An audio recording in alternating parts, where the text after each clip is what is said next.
Yo, what is the Epskis, everybody? Welcome back to another episode of the GXGamerCast. We're on episode 99 of my gaming show, where once a week I just has to talk about video games. I love them so dang much. Old games that I grew up with, new games that I'm playing today. It doesn't matter. Video games. If you like video games, you might have a good time here today, because we're talking about the most popular system that every kid grew up with. I mean, if you didn't have a Sega Saturn, I mean, what the heck were you doing with your life? I'm just kidding. I know the Sega Saturn wasn't necessarily the most popular console out there, but I did, in fact, grow up with one. So I will be talking about the games, the not very many games that I grew up with, but the games that I grew up with the Sega Saturn, and I'll toss in a handful of games that I wish I grew up with, because you know what? The Sega Saturn did have some great games on there, obviously. I mean, every console has some great games on it, except like maybe the Virtual Boy. Anyway, we're not talking about that. Talking Sega Saturn. So we'll be diving into the games that I grew up with. I would love to hear if there's some Sega Saturnites out there. Let me know what games that you grew up with.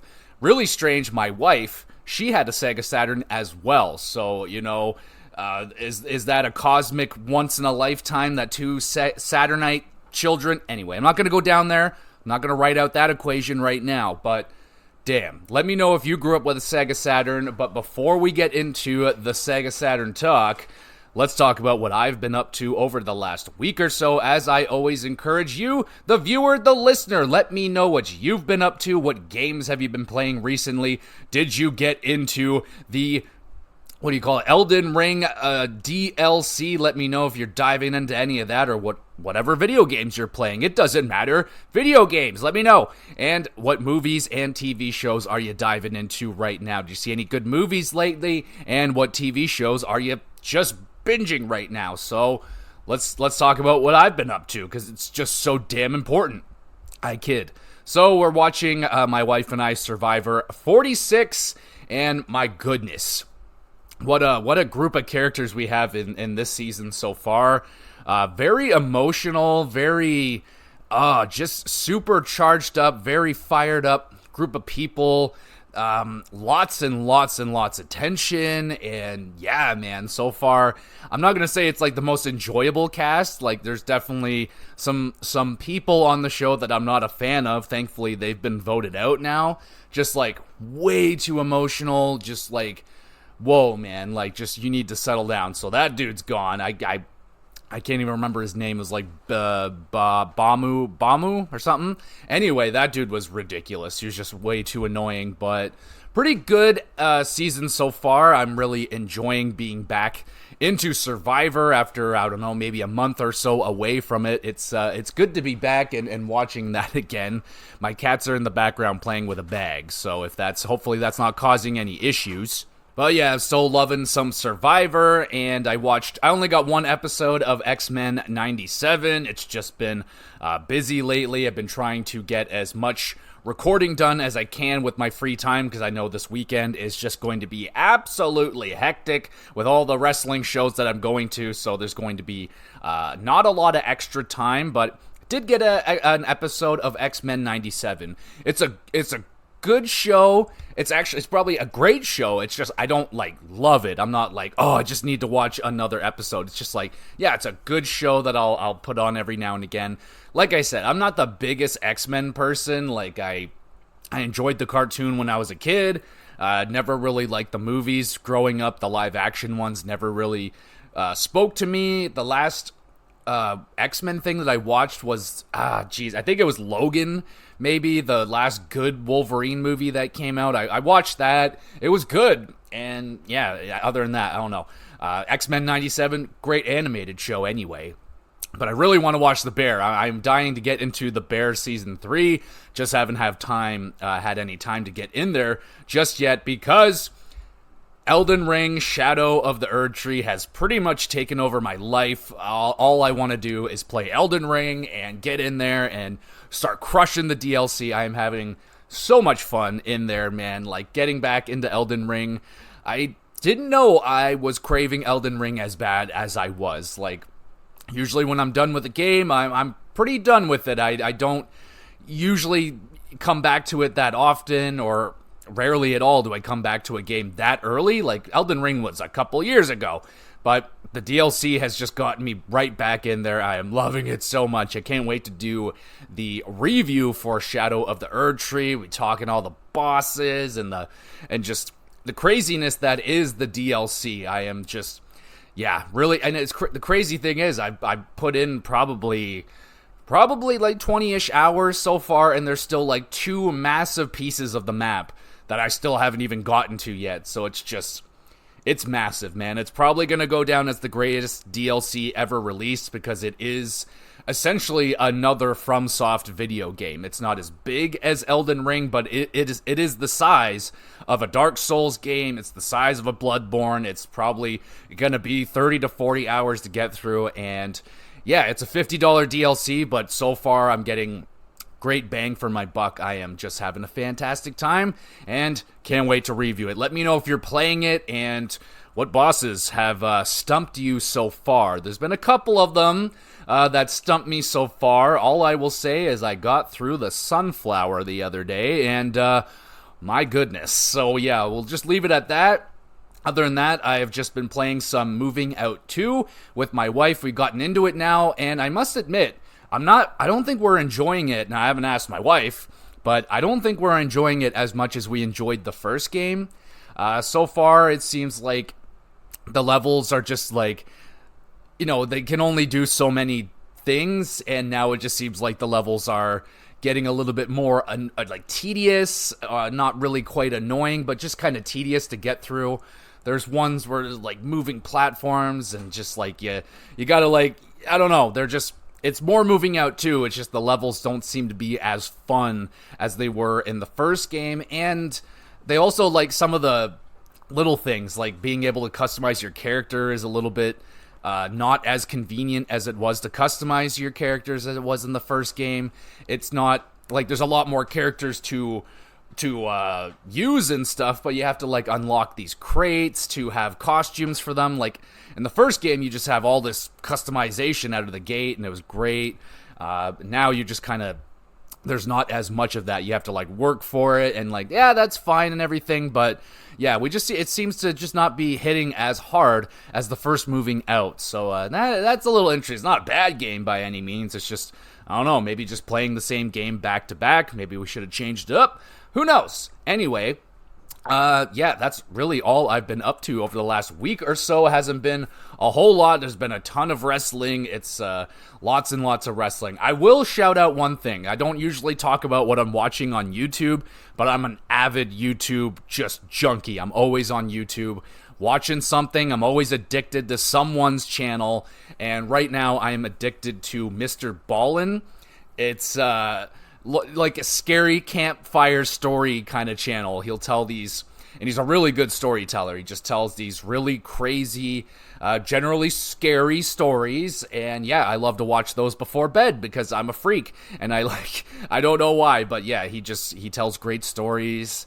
Yeah, and they're nice long videos generally, so yeah, they're good to put on and fall asleep to and shit like that. But I don't know, if you're in the mood for some scary campfire-like stories, then check out Mr. Ballin. He's, or you might have heard of Mr. Nightmare. They're kind of similar. I've chosen Mr. Ballin. I do watch the odd Mr. Nightmare video as well. Nothing wrong with that, but there you go, everybody. That's what I've been up to. Let me know what you've been up to, and let's talk some Sega frickin' Saturn games, baby.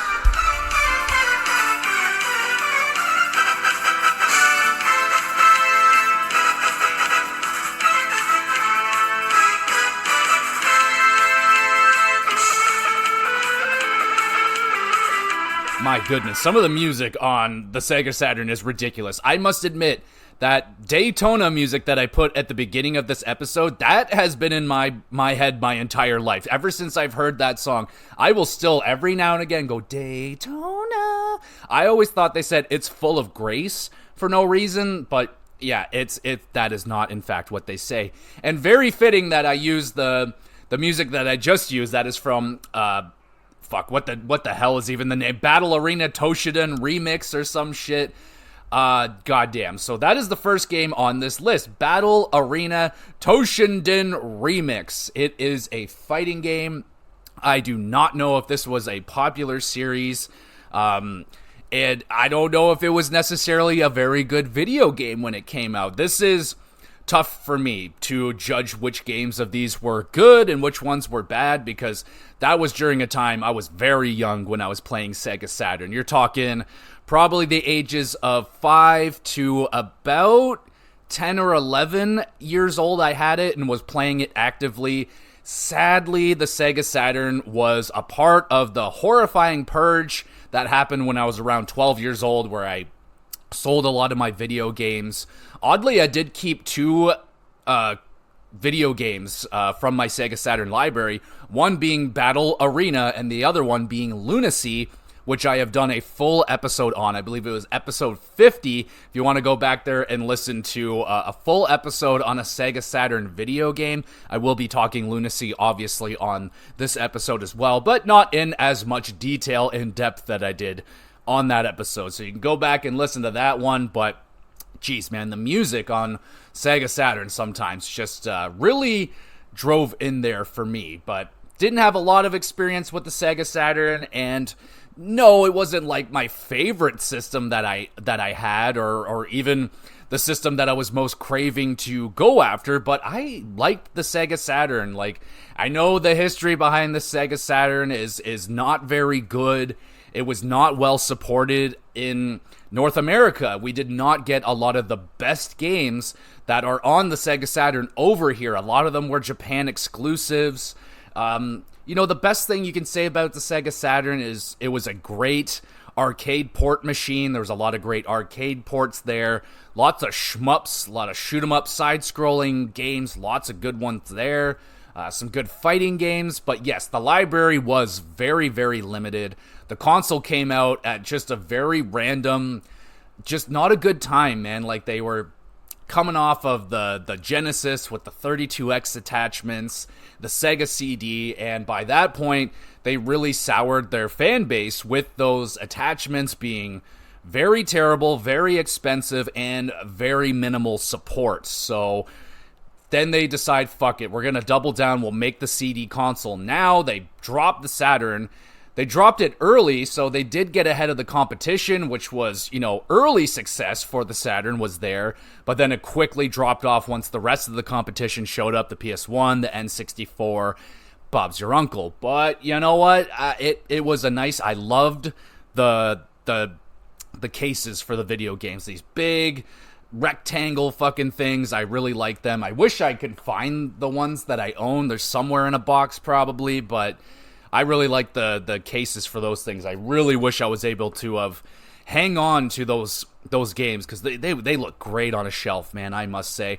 And they're probably generally very expensive things to acquire, our Sega Saturn games. So I can't say I've been hunting for them. Even when I was game hunting, I would rarely see a Sega Saturn game, and when you do, very, very expensive, or it's going to be like, a soccer game or a racing game that you're not interested in. So yeah, it's a hard console to come for and to collect for nowadays, especially.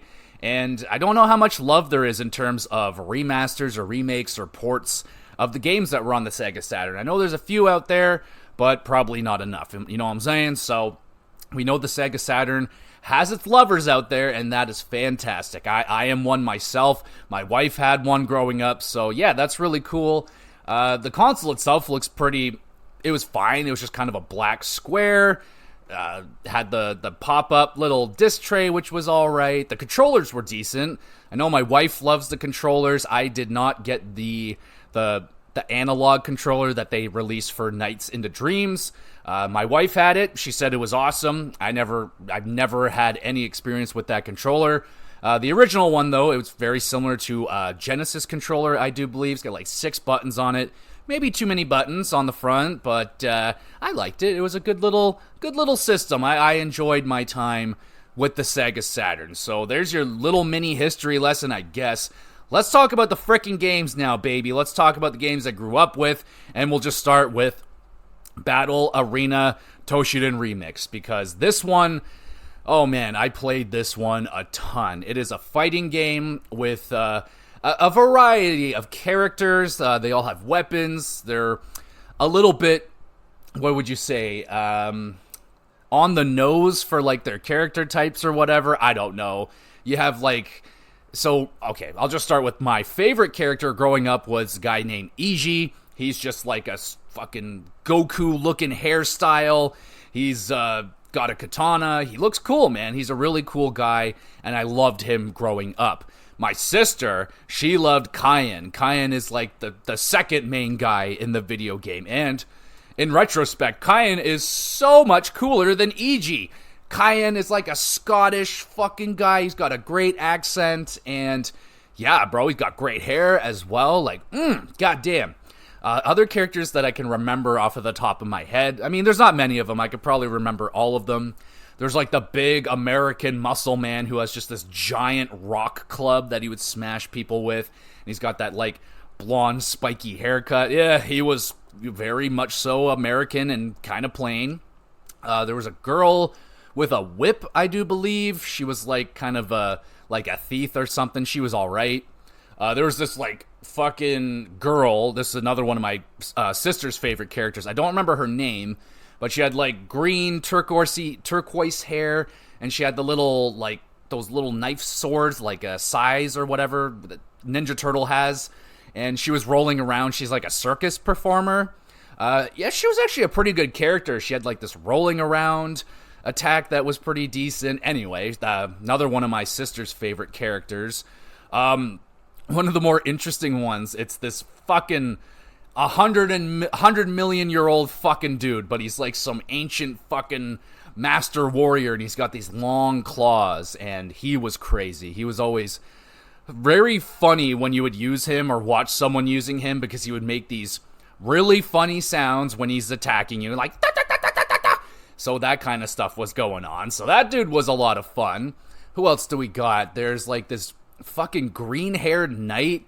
I think he's like supposed to be British, but he's fucking like basically what's that warrior back in the day? It doesn't matter. He's just this huge fucking knight warrior with green hair. I think he's British. He's whatever.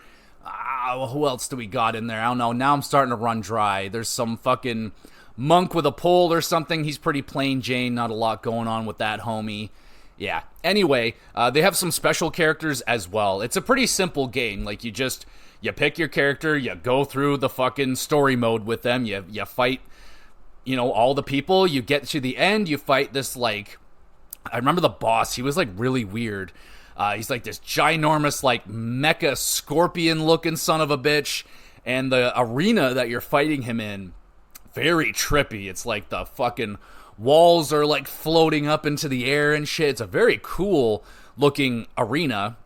Now, I can't say that these games, like, look very good today. Like, I watched some Let's Plays of people playing this game a while back, and it was like, ooh, my God, I can't believe we played this back in the day, and was like, oh, this is amazing, it looks so good, like, oh, it doesn't get any better than this, guys, am I right? Oh, it got better, it's okay. But the other thing that I remember about this game is the horrific voice acting that is in this game. Oh my goodness. If you want a good little giggle, go ahead and look up a Let's Play of Battle Arena and just listen to the monologue that goes on between the characters. It's really, really bad, particularly the Iji fucking voice actor. He's like, oh, hey guys, what's going on? I wonder what's my name? Oh, what is the color of the sky, I wonder?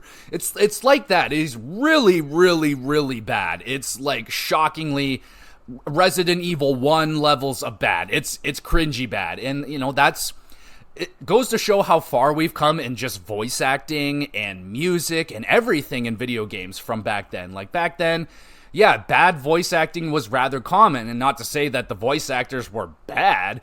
They probably just didn't have any direction. They probably had no idea what the hell context they were voicing these people for. But anyway, it's laughably bad. It's really bad, the voice acting. The stories, I couldn't tell you a fucking thing about the story of that game. You're going through. Eventually, I think Iji finds his like long lost missing brother. Like I said, everyone's got their own little story. I don't remember all of them. I've probably gone through the game with everybody at least once, many times with Iji.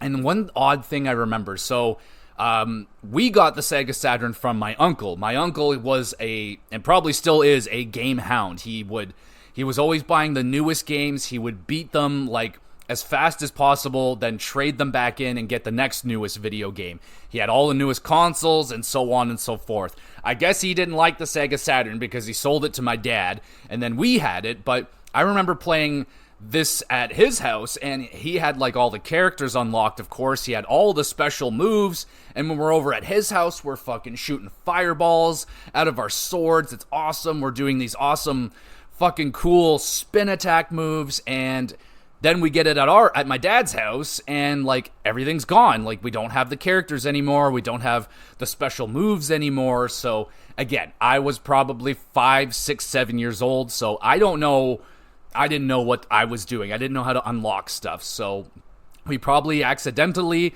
unlocked some stuff, but we didn't have all the characters, which sucked. And yeah, but that was a game I played a ton of. I played so much of this game with my sister and my dad, played it a ton by myself, and Jesus, man, it was not a very good game, but I loved it. I really loved Battle Arena Toshinden, and now we get to an all-time classic on the Sega Saturn and just in Sega in general. It's Daytona USA. That is the opening song that I put there. That song is just fucking ingrained in my brain. And in a way, so is Daytona USA. It's a very simple video game. Very simple. I think there was literally only 3 tracks to race on. And that's it, man. 3 tracks, you just do it. I generally would stick with the beginner track because it's just the oval. And you're just going around, and very bare bones, man. Very basic, very simple. I think you got a couple of cars to pick from. It's an arcade port. It's an arcade game. It's supposed to be just simple racing fun. You can race with your friends and stuff like that. There's really not much to say about Daytona. It's very simple, good racing. I imagine for the time, the graphics were rather nice for the time. You're moving fast. It's keeping up with the frame rate, and there was, I remember, some actual pretty decent damage in this racing game. Like you would if you crash into the wall, your car goes flying up, it's tumbling, it's flipping around, and it actually has like the damage. Like if you smash your car up too much, your wheel's gonna be all fucked up, your car's gonna be fucked up, and I believe if you damage it too much, the race just ends. But I played so much of this game, man. Like I just remember going around that oval so many fucking times, and I can see it now. Like I could see the backgrounds like popping in, because we didn't have draw distance back then. We didn't have, like, the whole map isn't loaded out. So you're driving down the road and like pieces of it are starting to show up as you're going down further and further. You're like, all right, here comes the turn. The turn is generating, and then you do the fucking turn. And yeah, man. The other 2 tracks I didn't do very much because they were fucking harder and not as fun. I just wanted to do the first race because you can generally just go as fast as you want. You're just going around the oval track. It's not too hard. The other ones get pretty intense. Lots of turns. You gotta like brake. And I was just like, braking? What the fuck? I don't want to brake. I don't want to slow down. I just want to go as fast as possible. It's crazy. But Daytona, it's like an all-time classic. I think I had it, more than likely, it probably came in like a package with the console, because I remember I had this game. It came in like the little cardboard sleeve, similar to like Wii Sports, how that one was. I didn't actually have a case for it, so I'm guessing that it just came in a console bundle or something like that. But Daytona, baby, it's fucking all time. It's just a solid racer. Definitely not the best racer on the Sega Saturn. There's some other ones that I looked up that, man, I wish I had those when I was growing up, but fuck, I had Daytona USA, and it was a fucking good time. Now we get to another game. I used to play this one a lot with my dad, and that game is called Loaded. It's a very odd game. It's like a top-down, kind of like a dungeon shooter, so you can pick, almost like, think Diablo, basically, like an early Diablo, kind of top-down. You select your characters, and they have different special moves and abilities and shit like that, and you're just going through room after room, clearing out enemies, collecting ammo and weapons and fucking shit like that. It was actually a ton of fun. Really fucking difficult, though. I don't think my dad and I, we would always get stuck at the sewer level, which I think honestly is like level 2. And again, I'm a young kid, so yeah, I can, I'm just picturing like being in my dad's shoes, like, damn, I wish I can, get through this fucking second level of this game, but I'm playing with a 5-year-old who doesn't know, his multiplication tables yet. So I you know what I'm saying? But I love just replaying the first levels over and over again with my dad. And the characters were really weird, man. So the dude that I always used, he was like this fucking, I don't know, like skeleton cowboy dude. He had double, like, revolvers, and that's all he did. He just bang, bang, bang, bang, bang. You're just going through the rooms, double fucking shooting people with revolvers. It was simple, and I don't remember what his special move was, oddly. Everyone had, like, a special move, which would basically, like, attack the whole screen, kind of do, like, a whole screen attack. My dad was a huge fan of, like ginormous baby-looking dude. He was dressed like a baby. He was, like, ginormous man-child baby, and he would shoot, like, a little ray gun or something. And his special move, I always remember, it was really cool. It would just, like, make the whole room, like, wavy, and it would just damage everybody. It was really, really fucking good.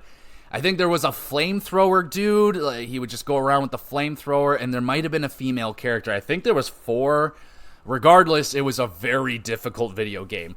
I'd probably get through it no problem today. I mean, it is what it is, but I believe this one was on other consoles as well. I don't believe many or I don't know which one of these are actually Sega Saturn exclusives or whatever, but I'm pretty sure Loaded was on other consoles. I'm pretty sure I've seen it on PlayStation 1. It was a fun little game. I just wish I could have gotten through the goddamn sewer level. Once we get down into the sewers, you got these rats. The rats were hard to kill and hard to shoot, so yeah, we could never get past the fucking sewer level in Loaded. Alright, what game do we got up next? We have Lunacy. Oh my goodness, this is probably my favorite game on the console. My sister and I played through this game probably half a dozen times. We'd just go through the game, but it's a very unique, strange game. I've never played anything quite like it. It's like, almost like an early walking simulator, if you will. Like, you're on these static screens and you just press forward, you just press the directional buttons, and you travel through this mysterious town. You're playing as a guy who has no memory of what the fuck is going on. There's this mysterious city that is rumored to exist, and then you accidentally find it, basically, and then you go to the City of Moons. It's a very weird fucking game, man, but my sister and I loved it. We played it so many times, and I love the terrible voice dubbing in this game. So it's a Japanese video game that got ported over here, and the voice, the lip syncing is very, very, very bad in Lunacy. Like, people will say, "Hello, Fred," and their mouth just keeps moving like an old, badly dubbed karate movie or kung fu movie shit. Like, my dad and I used to watch those all the time growing up. Old Jackie Chan movies, like any old fucking martial arts movies we would watch, and those bad English dubs with the mouth still moving, that was in Lunacy, and we loved it. We thought it was so damn funny. "Hi, my name is Fred," and his mouth just keeps moving. It's crazy, but nothing's coming out. Love this game. It was like very hard to figure out the first time. Obviously, it's like a mystery game. There's like certain things you have to do in order, or they won't be there. It's like, oh, okay, I need to go into this room and interact with this thing, and then the doctor will talk to me. Other than that, he'll just tell me to go shut the door and go fuck myself, basically. So the voice acting in the game is very rough. The graphics and the animation are extremely inconsistent. The main character, Fred, has the longest legs you will ever see on a human being. It does not make any proportional sense, but it's a magical game. There's just like a great sense of mystery to it.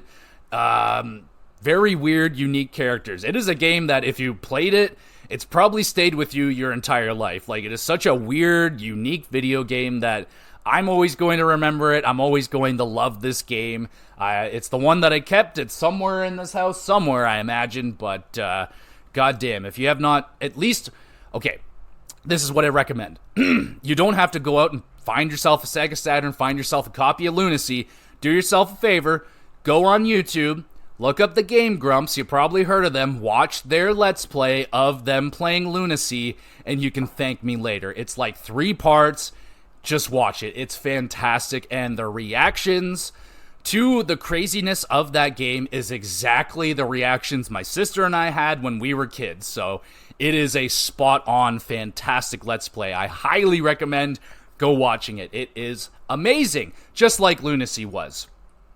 Up next, we have a racing game called Manx TT Superbike. It's a motorcycle video game, racing game. It was actually pretty damn good. I actually really enjoyed this one. Sadly, this is the only motorcycle, only focused on motorcycles. I think there's a couple of them out there. There's a few. Anyway, it doesn't matter. It's the only one that I've ever played that is, only motorcycles. I've only played, games that have cars featuring motorcycles, off-road vehicles featuring off-road motorcycles, stuff like that. This is like a motorcycle racing game, and it was pretty freaking good, man. I thought it looked good. I enjoyed the races. I enjoyed the feel of driving a motorcycle instead of a car or a fucking little go-kart or something like that. It was different, and I really liked it. The only thing I can really remember about this one is that I loved the green motorcycle. There's a green motorcycle, and that was the motorcycle that I always used. Other than that, it's pretty bare bones, man. It's just a fucking motorcycle racing game. Now we get to Myst. Myst is a fairly well-known mystery game, point and click, very strange. So obviously my sister and I were immensely over this game was way out of our league. Way too hard, just not for kids. It's an adult mystery game. It's very, you have no idea what the fuck is going on. You're looking for codes. There's just so much weird shit, man. All I remember is walking around this place, finding a spaceship that needs a code to be put into it. And I remember I went into this, a temple, a building, a library, something like that. And I went into this, prism, and I touched something that was within the prism, and then the prism closed in on me, and I was trapped inside the prism, and that was that. That's as far as my sister and I got in that game. The thing that sucks, though, is my uncle, he obviously got through the game, and he actually made handwritten notes. He had, his own handwritten guide for the game, what to do, what the codes were, and we lost it. He lost them, so we didn't have those, which sucks, because, we would have actually been able to get through this game and experience what the fuck Myst is about, because to this day, I've never gone back to try out Myst. I know there's numerous Mysts. I think there's up to, Myst 4 or whatever, but it's a strange game. You're just playing as literally a fucking finger that points and clicks at stuff, and that's all you're doing. You're going from stagnant screen, and you're just looking around, pointing and clicking on stuff to see what does stuff. And yeah, man, definitely not a kid-friendly game. Not something that my sister and I were playing very often, but we did try it out. It was just no idea what the fuck we were doing. Now we have Panzer Dragoon, and that is all. Not Panzer Dragoon Saga, not Panzer Dragoon whatever, just the first Panzer Dragoon, which, no, is not worth a stupid amount of money. It's worth money, but not Panzer Dragoon Saga levels of money. So, and this game, I remember we didn't like it. It's a cool game. You're riding on dragons. It's kind of like an on-rail shooter type of game. I only tried it once or twice, and I couldn't figure out the game. I didn't know what I was doing. It's probably a good game, man. It probably is a really good game. I was too young and did not know. I didn't understand the mechanics of the game. It seemed very intense, but man, I would love to. We'll talk about Panzer Dragoon Saga in a moment, but Yeah, I wish I could have, I was just too young and didn't have the knowledge, the gaming knowledge yet. I was still very new to gaming. So, mechanics that are outside like racing and fighting games where I can just kind of mash buttons or hit one button, I wasn't really rocking those kind of games outside of that stuff.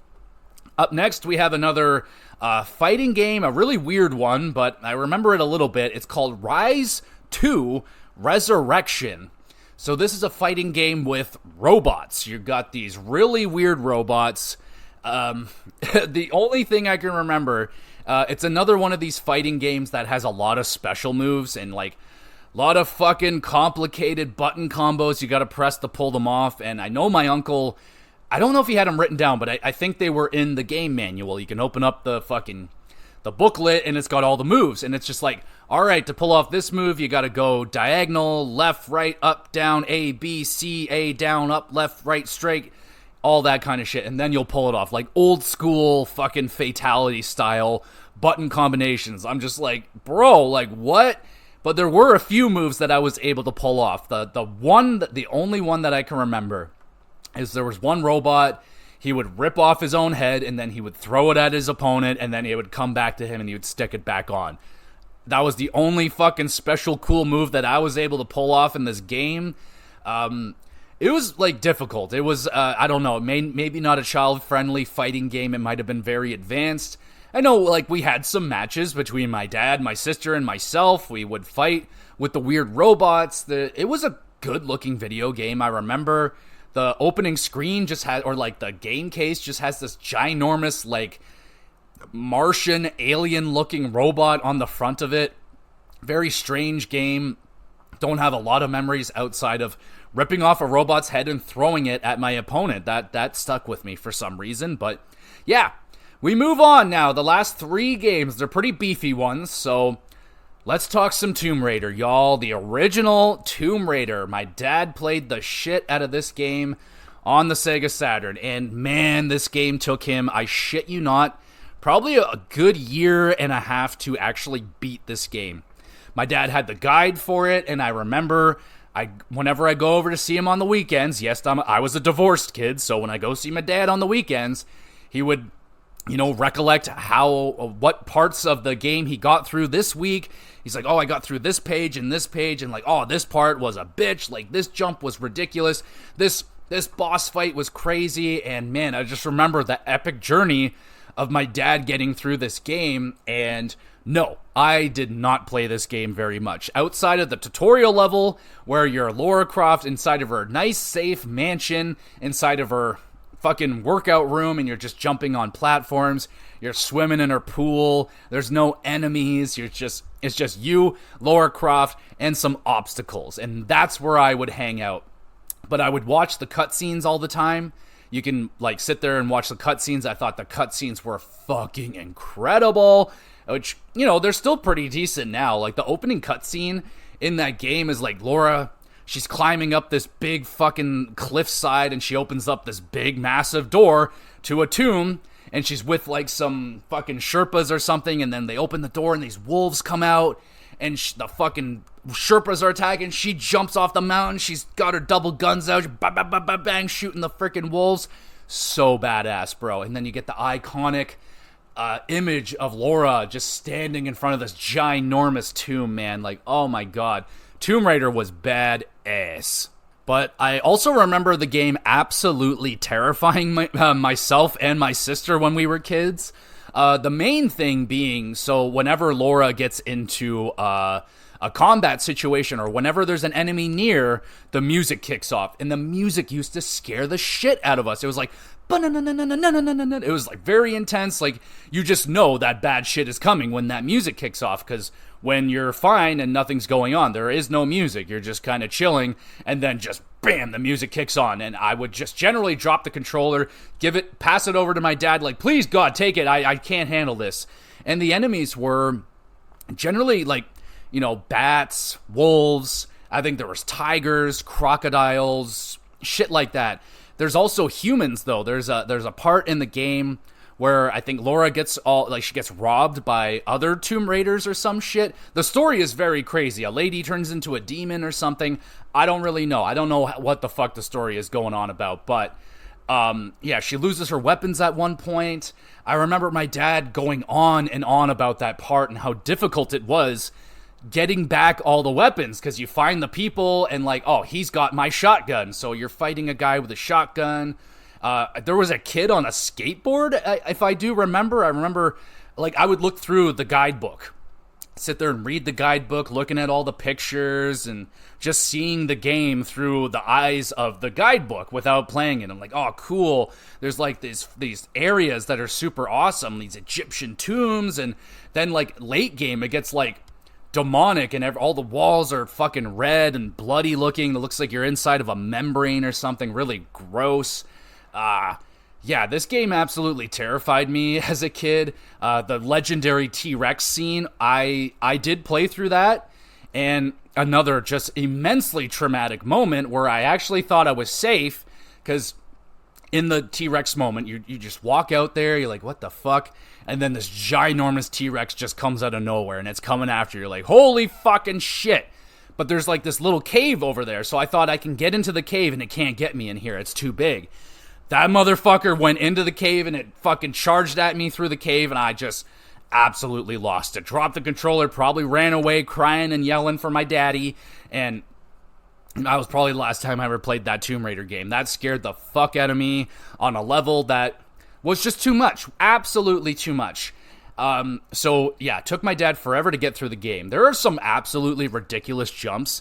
This game aged horribly. Like, it's very, just not a very good controlling game. Jumps are tricky.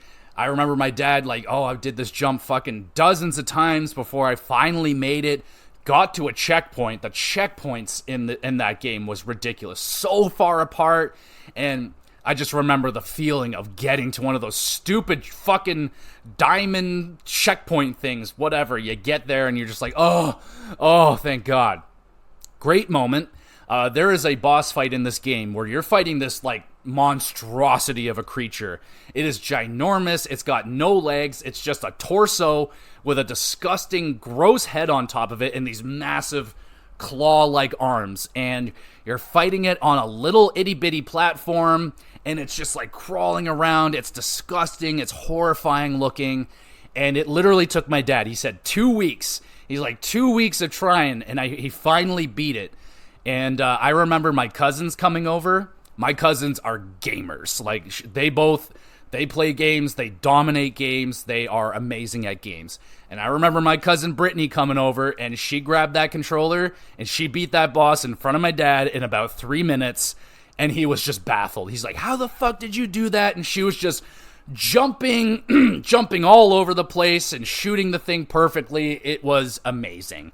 And my dad was just like, I think that really damaged him as a gamer. Like, my dad played video games, but he was never like amazing at them, but he was a gamer for a little bit there.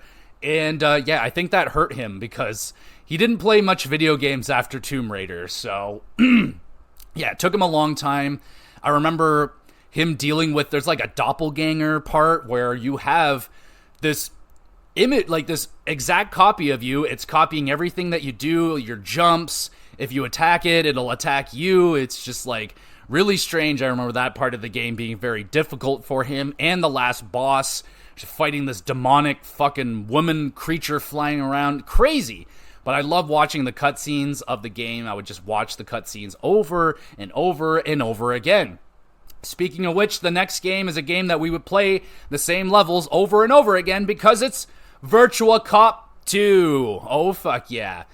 I wish we did not have like the light guns or anything. This is your classic arcade game. You got the guns, you're slowly going through this like on rails level and people are popping out and you shoot them.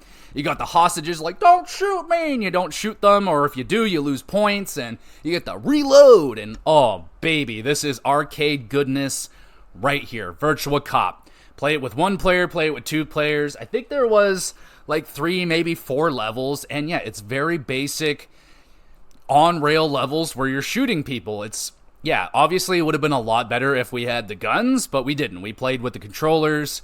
But I played this a ton, man. I would play this all the time. Really fun, just shooting the people. You could shoot them a whole bunch of times. Shoot them in the dick, shoot them in the head. There's levels where guys are throwing like machetes at you and axes. You could shoot the axes out of the air. The boss fights were fun. There was like this giant, like fat, bald CEO guy who would get into this giant robot. He's like shooting missiles at you and shit. You gotta shoot the missiles down. Fucking awesome game, man. I love playing this with my dad, my sister, by myself. Just wish there was more levels. Like, yeah, like obviously it'd be great if we had some more levels. And this was the only Virtual Cop game that I ever played. Never played any other ones. Probably played a couple in the arcades, but again, I don't remember that kind of stuff. And the final game that I grew up with is Virtua Fighter 2. Oh, baby. All-time classic right here. One of the best video games of the time. And I will say that I actually recently played this game because of Yakuza Like a Dragon. It actually has this game in its arcade, so you can sit there and play the real game, and I did, and holy fuck is it ever rough. It's, no shame on it. It's an old game, and yeah, it didn't age the greatest. It's a very early 3D fighting game. And just look at the difference between Virtua Fighter 1 and Virtua Fighter 2. Virtua Fighter 2 did a really good fucking job. If you think that game's bad, check out the first game. You're jumping like 80 feet in the air. It is insane. Anyway, Virtua Fighter 2, one of our favorite games to play, obviously. It was a fighting game that we can play together. We can play the story mode. And, the characters in this game. My guy was... what's his name? Kai? He's the ninja. And yeah, that guy was fucking awesome. He's just so cute. I love ninjas. Anyone wearing a mask, I just thought they were so cool. And my favorite thing about this guy, he has an attack. When your enemy is down, you can just like do this giant diving headbutt. He goes like fucking 8 feet in the air and just torpedoes himself straight down headfirst into the opponent. Your opponent can roll out of the way, and then he'll just crash headfirst into the cement floor. It was so funny. We would just do that on purpose and just laugh and laugh and laugh. That guy was my favorite character. I also like Wolf. Wolf is like his bio, he's Canadian. He's from like the Arctic or whatever. He's got the orange hair and the ponytail, and he howls like a wolf. He's jacked up. He's huge and beefy. He does like wrestling moves. I think he is a wrestler. Jeffrey was always good. I loved him because he did a power bomb. Just pick a bitch up and slam him down on the ground. I love his hairstyle. Pi is the most evil piece of shit character in all of fighting video games. That piece of shit. Okay, so in the story mode, your standard story mode, you pick your fighter and you start going through each fighter and you beat them. We could never get past Pi. She is like the fourth fight and we cannot beat her. Even to this day, I got to her in Yakuza. I still can't beat her as a 30-year-old. She is a cheater. She's a cheater. All she does is grab you and flip you over, and she just does it nonstop. You can't do anything about it. Can't stop her. She's evil. Fuck her. Piece of shit. You got Jackie. He was awesome. He's got like the spiky blonde hair. He was good kicks. He was probably like he might have like challenged for my favorite character in the game at times. I really liked him. What was the girl? I don't remember the girl's name. I think it might have been Sarah. All I remember is we called her Frog Legs because she had these really long legs and she kicked a lot. She just did a lot of kicks and stuff. So I just remember we called her Frog Legs. You got the old drunken guy. He is hilarious. Didn't use him much as a kid because he's one of those like kind of hard to master. But once you have it, like this dude is unbelievable. But he's drunk. He's a drunken fighting kung fu master. It's amazing. He's fallen down over himself. He's doing flips. It's just outstanding. You got the dude that's doing the praying mantis fighting style. He was another one that was always really hard to use and really hard to fight because he's like at a very low stance. So you basically have to like attack him using low attacks unless you could time it properly when he like pops up to do an attack. It's crazy. But yeah, dude, Virtua Fighter 2, that's an all-timer right there. We played the fucking shit out of that game. Could never beat it, though. I absolutely could never beat that game. And those are all the games that I grew up with. Not a lot of them. I don't even think we ever purchased a Sega Saturn video game. Now, when we were playing the Sega Saturn, that was probably in and around 1999, 2000s, around then. So we were, other consoles were coming out. I don't remember ever purchasing or asking my dad to get us a Sega Saturn video game. I don't even really remember ever seeing them out in the wild back in the day, like at Toys R Us or fucking Zellers or Radio Shack. Well, I'm just naming all these old fucking defunct shops right here. Bro, I don't know what was going on back then with that console, but yeah, it obviously, like, it dropped off of a cliff rather quickly, the Sega Saturn. Like, the first year or two was pretty good for it, but then the support just got really lacking and just not good in the later years of the Saturn, and it failed, which, basically set the Dreamcast up for failure as well, and I never played one. So yeah, there you go. That's the Sega Saturn. Quickly, I just want to talk about the two video games that my wife likes to bring up that she grew up with, two games that I didn't play, but my wife, she always talks about, whenever I bring up Virtua Fighter, she's like, oh, I played it too, but it was a different version. I'm like, wait, what? Did you play Virtua Fighter 1? She's like, no, I played Virtua Fighter 2, but it's Virtua Fighter Kids. I was like, what? Is that a real game? And I looked it up. Yeah, it's a real game, and it's the exact same thing as Virtua Fighter 2, but you're playing, like, smaller kid versions of the characters. So I was like, all right, so we basically grew up with a similar game. That's cool. And like I said, she had the Nights into Dreams game, which I'm rather jealous of because she got the controller, which was early analog style. And Nights into Dreams, I played the Wii game and I didn't like it. It was very basic and kind of boring, which I imagine I would feel the same about the original one, because the whole gimmick is like the analog control, how you can kind of move them around in this 360-degree fashion that we couldn't before. You're on this, like, only 4-level plane, and now you got all this control and shit like that. So she had that game. That's pretty cool. She had the controller, and sadly, she, too, does not still have her Sega Saturn.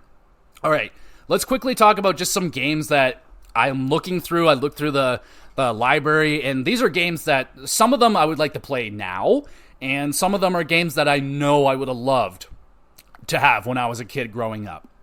So let's start with some that I think I would have loved as a kid. We'll start with Nights into Dreams. I wish I had that game growing up. That seemed like a very, like a game that if you had a Sega Saturn as a kid, that one was like a really important one for kids. Like, everyone seems to bring up Nights into Dreams, the controller. So yeah, I wish I had that one growing up. Another one I wish I had growing up was X-Men versus Street Fighter. Like, that's something I would play now, sure, even though I'm not a big fighting game. The game looks gorgeous. It still looks amazing. Like, wow. And at the time, my dad, my uncle, and myself, we liked X-Men. So I would have loved this game, playing as Cyclops and all the X-Men. I probably wouldn't have given a shit about the Street Fighter part of it, but that would have been a fighting game I think I would have really, really loved growing up. And now these are just kind of like games that, like, I would love to give a shot now or anything like that. But sure, I would have loved them as kids. All of these are generally immensely expensive. So we'll start with Burning Rangers. It's like a really unique game where I think you're playing as firefighters. You're putting out fires and stuff like that. I think it's also made by the Sonic team. And no, I don't have any Sonic games on this list. I've never been a Sonic guy. So, like, yeah, I mean, maybe I would have if I had one of the Sonic games on the Saturn. I don't know which one it was. Sega, maybe Sonic CD. Regardless, I didn't play any Sonic the Hedgehog growing up, really. Panzer Dragoon Saga, obviously, I would love to see what all the hype is on this game. Like, they really changed the formula. The first two games were, like, kind of on-rail shooters, and then this one, they turned it into, like, an open-world flying, like, RPG situation. So it sounds awesome, but I don't have like $1,500 to track down a copy of this game. It's probably substantially more than that now. We got Shining Force 3, just looks like a awesome 2D RPG that just looks like a fucking awesome game. Power Slave. I saw Power Slave. It looked really cool. So it's a first-person shooter, but it's also kind of like a Metroidvania where you're going through the game, you might hit a wall, you go another way, you get a new power, and then you can open up that way. I was like, oh shit, that sounds really awesome, like an old school Doom, Metroidvania kind of game. I was like, yeah, Power Slave sounds awesome. And the last game that I got written here is Guardian Heroes. I think that's another RPG or a strategy RPG. So if it's strategy 2D RPG, yeah, baby, I want to play it. I want my hands on it. And yeah, those are the games that, like, the ones that I mostly want to play. I didn't go through every one of them. There was like a Sega Rally racing game that I would have really liked to have had as a kid as well. That would have been wicked. There's a lot of games there, man. There's over 1,000 games on the Sega Saturn. I don't know how many of those actually made it to America. And yeah, 1,000 games isn't that many. Like, I think the PS2 had like 14,000 or something like that. So yeah, it wasn't the biggest library at all. They didn't have the greatest games. It's definitely not the best console in the world, but to say it's a bad console, I don't know. It was definitely just a poorly timed, poorly marketed, poorly taken care of console. I think in different situations, if they did a better job at, taking care of the system and putting out the games for it, then of course it would have been a success. But that's the way that it goes. They tried to shoot their shot early with the Saturn. It didn't work. And in a way, it basically, it kind of the 32X in the CD attachment, that kind of started the ball rolling for the end of Sega as a console producing company, which is a shame, man, because I think the Sega Saturn was a good console. I think by the sounds of it, the Dreamcast was a great console, and people still hold the Master System and the Genesis as some of the greatest consoles ever made. And yeah, man, so I'm here with you. I had a Sega Saturn. I enjoyed my Sega Saturn. I wish I still had it.